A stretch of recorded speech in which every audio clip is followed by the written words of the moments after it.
Hello everyone. I want to talk about white balancing Sony mirrorless cameras. In this case I'm using the Sony FX3, but the same will apply to the Sony A7SIII and likely a bunch of other Sony mirrorless cameras as well. The only difference being that some of the cameras may have slightly different features around white balance, but the main tools in terms of setting white balance will likely be similar.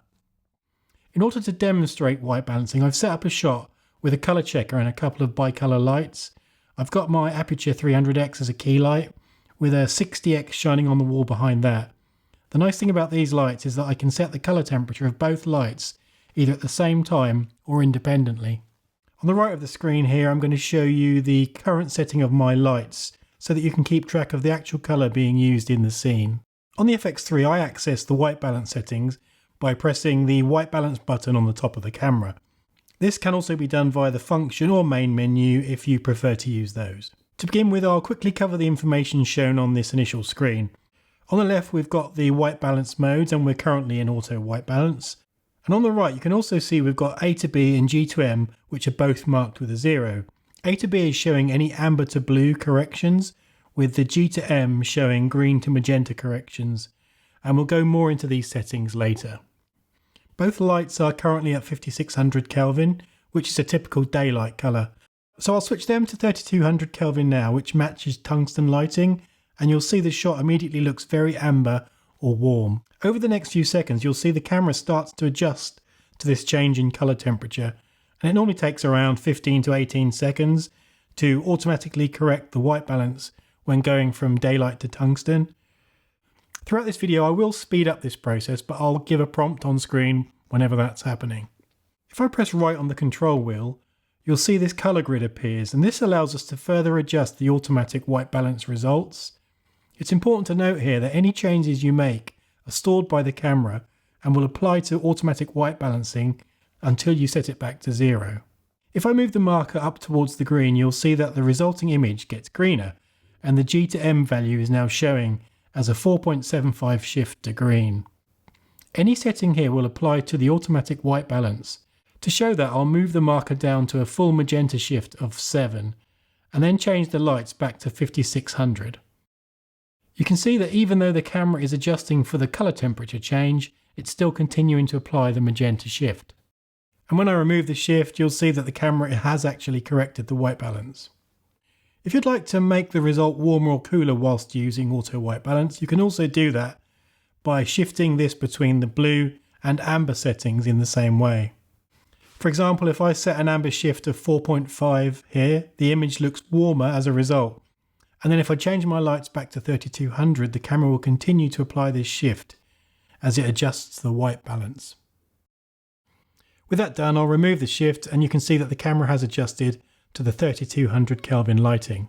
As we're at 3200, I'll show you one additional feature that you can use when using auto white balance. In the white balance menu, you'll see an option called Priority Set in AWB, which is currently set to standard. What this does is allows you to fine-tune the way the auto white balance works when shooting with tungsten lights. If I change it from standard to ambient, then it allows more of the ambient light to be shown and the image looks warmer. The white setting goes the other way and the camera tries to totally remove ambient light from the shot, making the whites look even whiter. Changing back to standard, you'll see that somewhere in the middle. With the lights changed back to 5600, you can see that these same settings don't have an effect then, and there's no apparent change in the results. Okay, so moving on from auto white balance, we've also got a list of standard presets that you can choose from for varying lighting conditions. These include daylight, shade, cloudy, incandescent, and there's 4 settings for different fluorescent bulbs, including warm white, cool white, day white, and daylight. I'll go back up to the daylight setting for now, as that best matches the current lights, which are set at 5600. As you can see, you still have the option to adjust the colour shifts. As with the auto white balance, it's important to remember that any changes you make here will be stored by the camera and remain in place with each specific preset, allowing you to fine-tune each one individually. It's always worth checking the AB and GM numbers to make sure that they are at 0 if you're not intending to use any colour shifts. As I shift through the presets here, you can see that the camera is changing instantly between the settings. Now, if you want this to happen more gradually, then you can turn on an option in the camera called Shockless White Balance. Going into the Shockless White Balance menu, you can choose between off and 3 different speeds. I'll choose speed 2 for now. As I toggle between cloudy and incandescent here, you can see that there's a smooth transition between the two. And obviously, if you set it to 1, the transition will be faster, and if you set it to 3, the transition will be slower. It's worth noting that Shockless White Balance doesn't affect auto white balance at all. The only thing it affects is changing between presets. So having this enabled and using auto white balance really doesn't make any difference.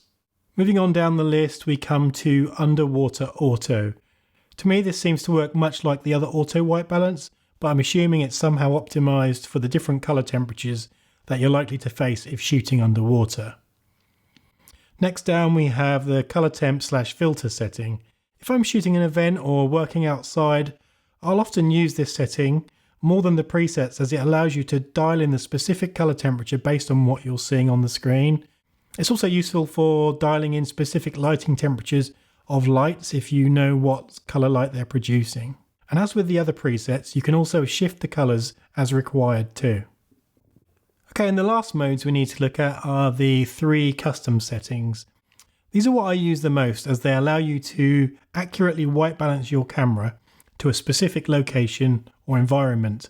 To capture a custom white balance, you simply press the right button on the control wheel until set is highlighted. And then when you press the select button, you simply move the camera or you move the target box on the screen so that it's over a white or grey area, and then you press select again to capture the white balance setting from that area. You can see that doing that gave us a temperature of 2900 with a +1 magenta shift. As with all the other modes, you can also press right to adjust the colour shifts if you'd prefer to dial in something a little different. So now that we've got that stored into custom 1, I'll change the lights to 5600, and then we'll store that in the custom 2 setting. So I'm going to do the same thing again and select this area which has only got white and grey in it. So you can use a dedicated white or grey card to do this, but I find it works really well using this area on the colour checker passport. As long as you keep the target on any area which is grey or white or black, it normally works just fine. So that's reported a 5000K reading with a +1 magenta shift. I'll OK that, and we now have 2 custom settings stored. If I change the lights back to 3200, all I have to do is change back to my custom 1 setting. The last thing I'd like to do is talk about how to deal with mixed lighting situations. To show this, I'm going to switch back to auto white balance and then change my key light to be 5600 and leave the backlight on 3200. With both these colours in the shot, the camera's actually leaving the foreground looking quite cool and the background's looking more correct. So what we really need is to have it the other way around, with the foreground looking correct and the background looking warm. There's a few ways we can deal with this using the modes I've covered. Firstly, we could just jump across and set an amber shift if we wanted to dial it in manually. We could switch to another preset like daylight, which does a good job as our key light is currently set to daylight. But the most accurate result would be likely from doing a custom preset. And if I do that now, you'll see that it's reported 5000K with a +1 magenta shift. The last thing I want to talk about is using auto white balance lock. To do this, you need to assign one of the custom buttons on the camera to be either auto white balance lock toggle or auto white balance lock hold. I'm going to set my custom button on the lens to be auto white balance lock toggle. Then when using auto white balance, all you have to do is let the camera balance in an area that you're happy with, and then when you press the button on the side of the camera, it will lock in that white balance setting and display auto white balance lock on the lower right side of the display. Once locked, you can reframe and the auto white balance won't change until you release the lock with another press of the button. If you use the auto white balance toggle hold option, it works in the same way, but it only locks as long as you hold the button. So that's it for this video. As always, if you have any questions, then please do just leave a comment below. I always enjoy reading people's feedback and answering any questions that may come up. If there's anything you'd like to see covered in a future video, then feel free to let me know in the comments. Thanks for watching, and I'll see you in the next one.